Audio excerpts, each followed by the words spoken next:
आम्ही मुंबईच्या सगळ्या बॉर्डर्स सील केलेल्या आहेत. तो अमृताला घेऊन मुंबई सोडूच शकणार नाही सर. हा नराधम स्वतःच्या तोंडाने आपला कबुली जबाब देतोय आणि तुम्ही कसली वाट पाहताय? पकडा ना त्याला. एक मिनिट, तुझा आणि माझा काही संबंध नाहीये. जाऊ दे मला इकडनं. तू इथून गेलास तर तुला माझा मेलेला चेहरा पाहावा लागेल आर्यन. अख्ख्या घराला जेवायला घालशील पण अमृतताईच्या चिंतेनं स्वतःच उपाशी बसशील. सगळं इतकं पटकन घडलं की मला काही कळलंच नाही. वचन दे, उद्या त्याचा फोन आला की त्याला सांगशील तू पैसे देतो म्हणून. पोरगी घरी आली पाहिजे बस. ठीक आहे. अमृता किल्लेदारला कसं ओळखतोस तू?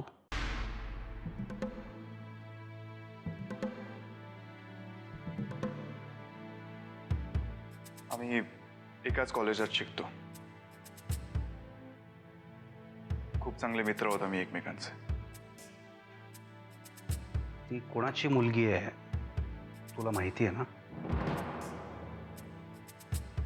हो. आणि तू कोणाचा मुलगा आहेस हे तिला माहिती आहे ना?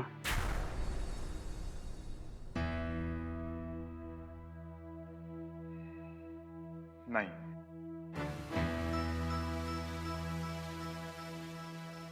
तिला अजिबात माहिती नाही. इनफॅक्ट तिला हे माहिती असतं तर आमची इतकी गाढ मैत्री झालीच नसते. तू कोणाचा मुलगा आहेस असं तुला कोणी विचारलं तर तू सांगू नकोस. असं कोणाच्या सांगण्यावरून तू तिला सांगितलं नाहीस असं नाही ना?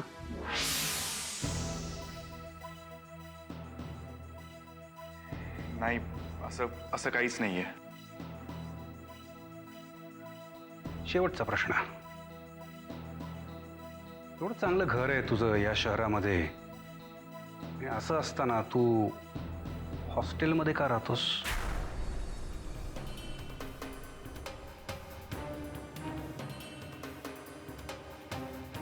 मला वाटतं हा माझा खासगी प्रश्न आहे.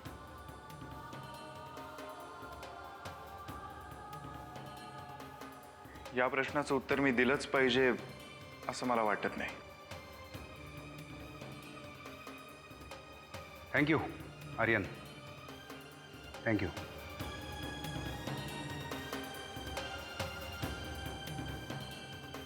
Thank you Yugandhara madam.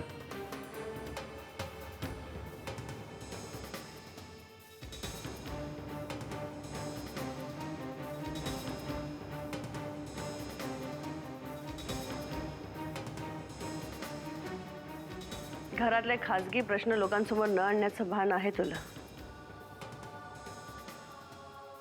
For your kind information, हा माझा खासगी प्रश्न होता.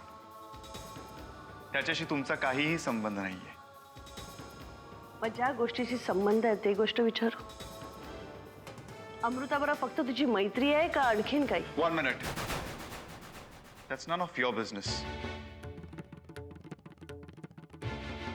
आर्यन, तुला माझी शपथ आहे, एक पाऊल जरी पुढे टाकलंस ना तर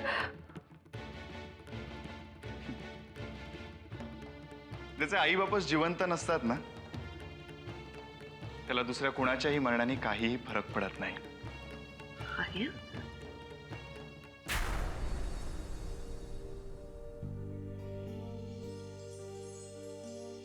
ज्याचे आई बापच जिवंत नसतात ना, त्याला दुसऱ्या कुणाच्याही मरणाने काहीही फरक पडत नाही. हा बोला शेठ. त्याला आता उठा आणि कामाला लागा. आम्ही लागलोय कावाच कामाला. आता तुमच्याकडून काहीतरी हालचाल होऊ दे. अरे नरसळ्या, फोन मी तुला केलाय का तू मला केलाय? मी तुला केलाय ना काहीतरी सांगण्यासाठी. मलाच कसली भाषणं देतो.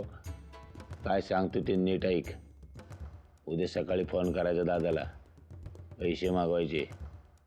आणि कुठे मागशील? अरे कॉलनीच्या रस्त्यावरती, कळलं काय? आणि उद्या जर कामात चूक झाली की नाही तर मग बघ असतो. तुम्ही दोघं भाऊ काय माकड बनवताय का माझं? तुम्ही लाख म्हणाल पैसे माग, त्यानं द्यायला पाहिजेत ना. आयला तोऱ्यात तर एवढा बोलतो जणू काय माझी पोरगी त्यानं किडनॅप केली. अरे बाबा, तोऱ्यात बोलणारच तो. 3 टायमाला आमदारकीला निवडून आलाय. तुझं किडनॅपिंगचं पहिलंच प्रकरण आहे. मग अहो, त्यानं जाम कोंडी करून ठेवली हो आपली. अरे अजून बोलण्यात पण नरमपणा आलेला नाही त्याच्या. वागण्यात कधी येणार? येईल. आता पत्र आला नसला ना तरी आता येईल. तू उद्या फोन लाव. आता ते डोळ्यामध्ये अश्रू पाहून आलोय मी. हा शेंबड्या पोरासारखा रडत होता पोरीसाठी. उद्या बरोबर नमल बघतो. सकाळी 9च्या ठोक्याला फोन लाव त्याला. 9ला कोण उठणार आहे? नाही ना उठला तू 9 वाजता तर तुझ्या कानाखाली बंदुकीचा आवाज काढीन. मग तूच नाही तुझ्या पुढच्या 7 पिढ्या बरोबर 9ला उठतील की नाही बघ. हा ठीक आहे करतो बरोबर 9ला फोन. हे बघ मी काय सांगतो ते नीट ऐक. हा त्या पोरीला तिथं कुठे ठेवलंय तिथनं लांब जाऊन फोन करायचा. आणि मला एक सांग, तुला राजकारणात इंटरेस्ट होता का रे? राजकारण नाही का? नाही, फोन केल्या केल्या लंबी चौडी भाषणं द्यायला लागतोस ते. मला टेलिफोन आहे हो, अर्ध्या मिनिटाच्या वर बोलायचं नाही. हा हा जातो उद्या सकाळी जातो भेटीला आणि करतो त्याला फोन. अरे नरसाळ्या, व्हीटी नाही CST बोल, नाही तर फटके पडतील. चल ठेव. हा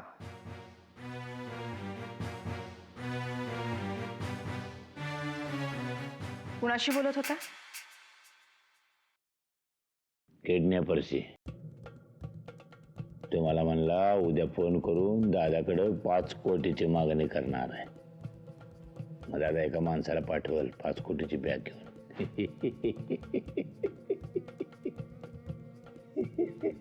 मला माहितीये तुम्ही कुणाशीही बोलत नव्हता. पलीकडे कुणीही नव्हतं.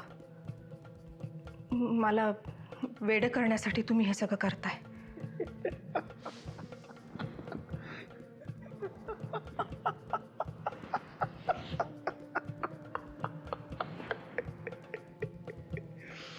वेळी तर तू आहेसच.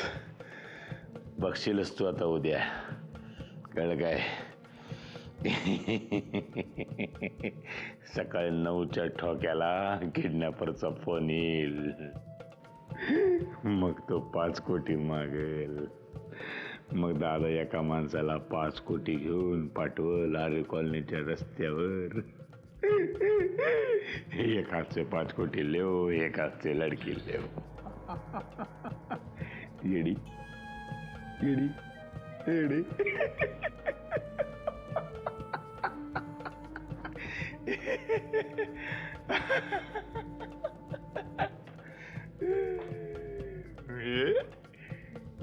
टिंग टिंग.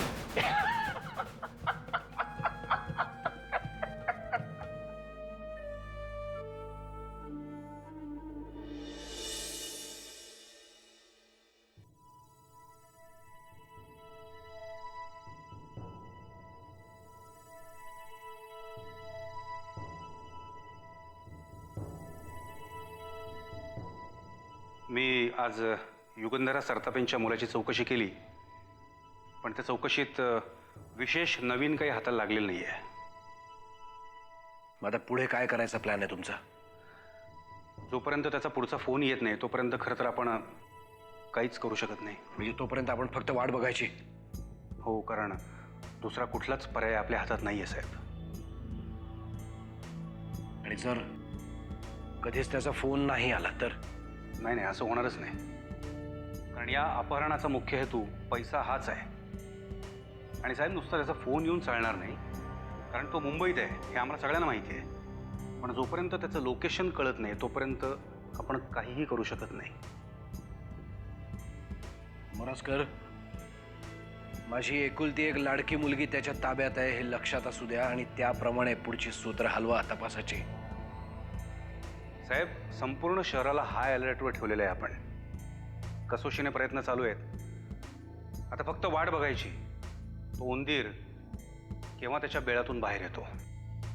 नुसती वाट बघायची का त्याला बाहेर काढण्यासाठी काही प्रयत्नही करताय तुम्ही? खरं तर आमचे तेच प्रयत्न आहेत साहेब.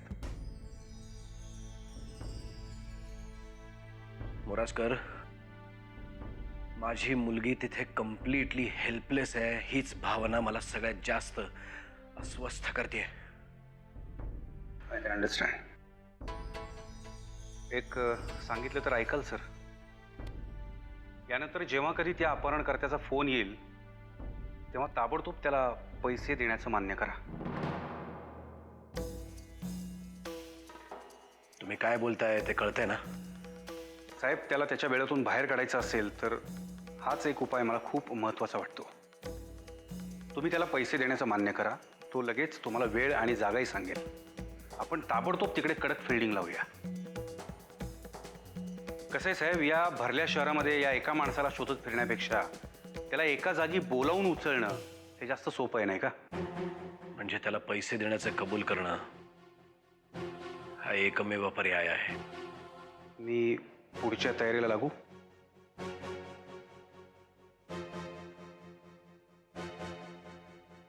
आणि एक विचारायचं होतं साहेब तुम्हाला. सुमित्रा किल्लेदारांची मानसिक स्थिती बरी आहे ना? काय झालं?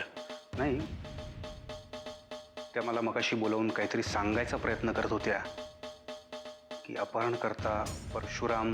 लक्ष देऊ नका तिच्याकडे, वेळ लागलाय तिला. परशुबद्दल मनात राग आहे म्हणून.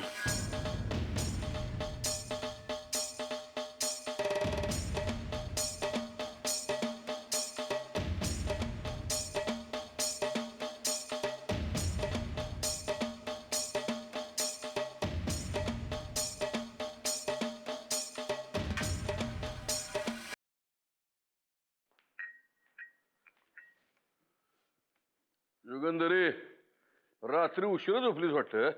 हा?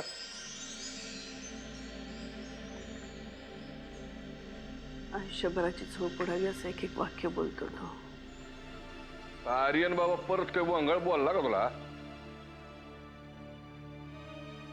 परमेश्वर माझी अजून किती परीक्षा बघणार आहे कोणास ठाऊक. युगंधरी, हा परमेश्वर खरंच तुझी परीक्षा बघतोय. आता हेच बघ ना, तो नरशिवाला वचन दिलं होतंस की बातमी पेपरमध्ये छापणार नाही म्हणून. नाहीच छापणार आहे. तू का विचारतोयस? कारण आजच्या पेपरमध्ये त्याची हेडलाईन आली.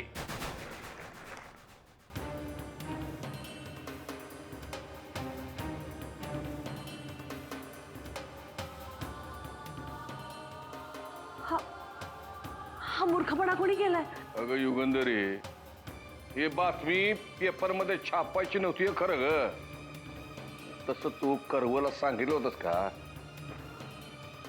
अरे देवा, आर्यनला घरी आणण्याच्या गडबडीत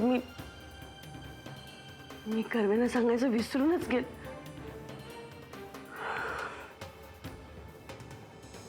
खरंच परमेश्वर माझी परीक्षा पाहतोय. तू वचन मोडलंस, दिलेला शब्द पाळला नाहीस म्हणून हा नरसिंह आता गावभर बोंब मारणार. चला ताबडतोब कर्वेनं माझ्याकडे पाठव. तर कर्वच्या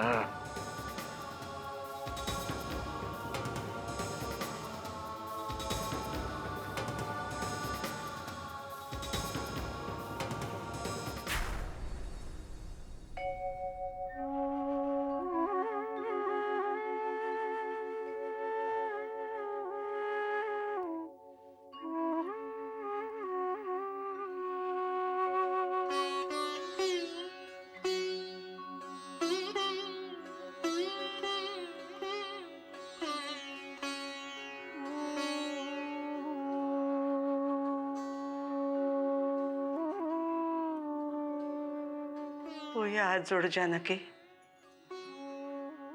लहानपणापासून याच्या पुढे हातच जोडत आली आहे. पण काय, लहानपणापासून मरेपर्यंत आपण त्याच्या समोर हात जोडतो, स्वतःसाठीच ना. तोच तर आपल्याला सगळं देतो. मग आपण स्वतःसाठी नाही तर कोणासाठी मागणार? आपण त्याला नेहमी हात जोडतो, त्याच्याकडे काहीतरी मागतो, वाट पाहत बसतो. मग कधी आपल्यावर देव मेहरबान होईल आणि मग तो आपली परीक्षा घ्यायला लागतो. पण आज मीच त्याची परीक्षा घेणार आहे.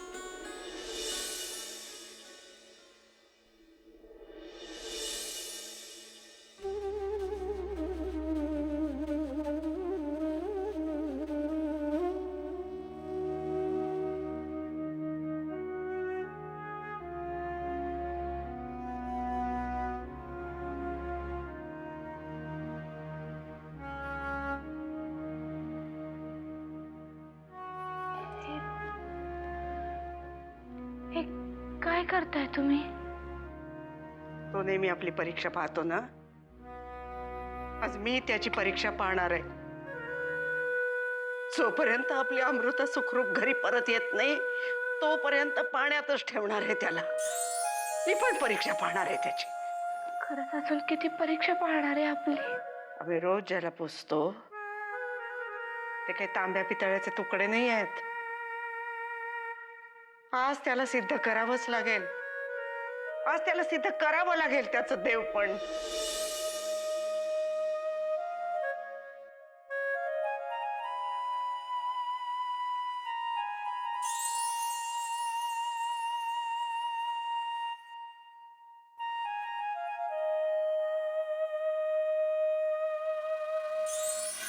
एकदा तुमचं कौतुक काय केलं, तुम्ही स्वतःचे रंग दाखवायला सुरुवात केलीत कर्वे. मॅडम मला खरंच कळत नाही माझी काय चूक झाली. अरे एवढी मोठी चूक करून तुम्ही वर्ण निर्लज्जासारखं विचारताय काय चुकलं म्हणून. एवढी मोठी महत्वाची बातमी तुम्ही मला न विचारता छापलीच कशी? मॅडम मला वाटलं उलट खूप कौतुक होईल माझं, कारण बातमी नरसिंह किल्लेदारांच्या विरोधात होती. अरे विरोधकाची कुठली बातमी छापायची आणि कुठली नाही याची अक्कल तुम्हाला नको? मॅडम मला माफ करा, पुन्हा अशी चूक नाही होणार. तुम्ही एकच चूक एवढी मोठी केली आहे कर्वे की त्याचे काय परिणाम भोगावे लागणार आहे माझा मलाच माहिती आहे. खूप हुशार समजवत होते मी कर्वे तुम्हाला. विरोधकांच्या घरातले नाजूक प्रश्न चव्हाट्यावर आणायच्या आधी 10 वेळा विचार करायला हवा. आपला विरोधक नरसिंह आहे, त्याचा मुलीच्या ह्याच्यात काय दोष? युगंधरे एकदा माफी करून टाक. का पुन्हा दुसरी चूक करायला? मॅडम विश्वास ठेवा माझ्यावर, तुम्हाला असं रागवण्याची वेळ परत नाही येणार. हे बघा कर्व, परत एकदा सॉरी म्हणून निघा. कर्वे माझ्या रागवण्यामागचं कारण समजून घ्या. बातमी कुणाच्याही विरोधात असू दे ती छापण्याच्या आधी मला विचारत जा. प्रत्येक बातमी छापण्याची एक योग्य वेळ असते. काही महत्वाच्या बातम्या न छापण्यातच आपला फायदा असतो. हे बघ युगंधरे, हे समज कळायला कर्वला अजून बरेच पावसाळे बघायचे. हो कर्व, निघा. पुढच्या चुकीला माफी नाही, निघा. मी त्यांना अजून माफ केलेलं नाहीये जना. साहेब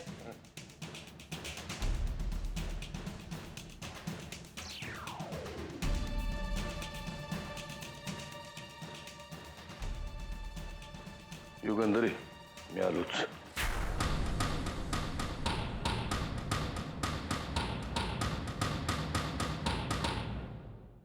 चहा घ्या. कालपासून तुम्ही इकडेच आहात. मला माहिती आहे आमच्यामुळे तुम्हाला खूप त्रास होतोय. नाही मिसेस किल्लेदार, यात कसला आलाय त्रास? हे तर आमचं काम आहे. आम्हाला जो काही त्रास होतो ना तो या गुन्हेगारामुळे. नरसिंहरावांची मुलगी जोपर्यंत या घरात येत नाही तोपर्यंत आम्हाला इथून हालता येणार नाही. साहेबांचा तसा आदेश आहे. आणि हो, आणखीन एक सांगायचं तुम्हाला, आमचे साहेब नरसिंहरावांना खूप मानतात.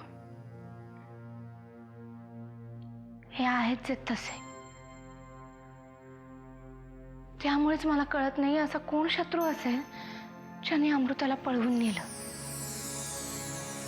मला नाही वाटत कोणी शत्रू असेल. पैशांच्या लालसेपोटी हे कोणीतरी केलंय.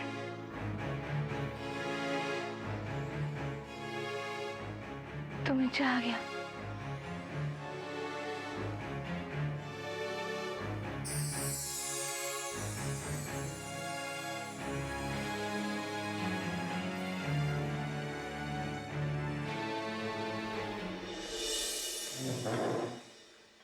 त्याला चहा दिला?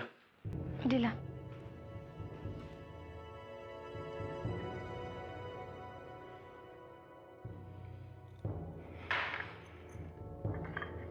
चहा.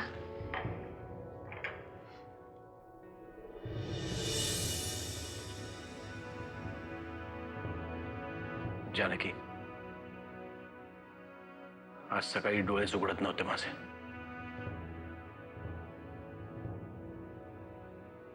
कदाचित मुद्दामच उघडत नव्हतो मी, कारण या सत्याला सामोरं जायचं नव्हतं मला. बाहेर आलो आता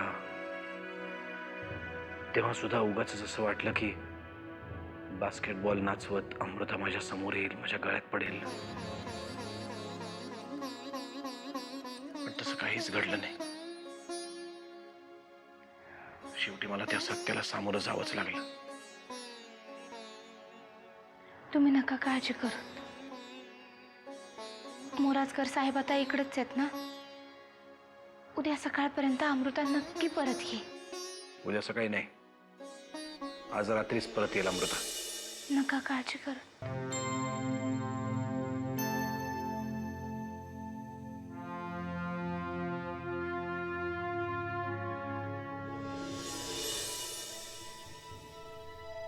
साहेब, काय झालंय वाकणेस? काय झालंय वाकणेस? साहेब, युगंधराबाईने पुन्हा एकदा विश्वासघात केलाय.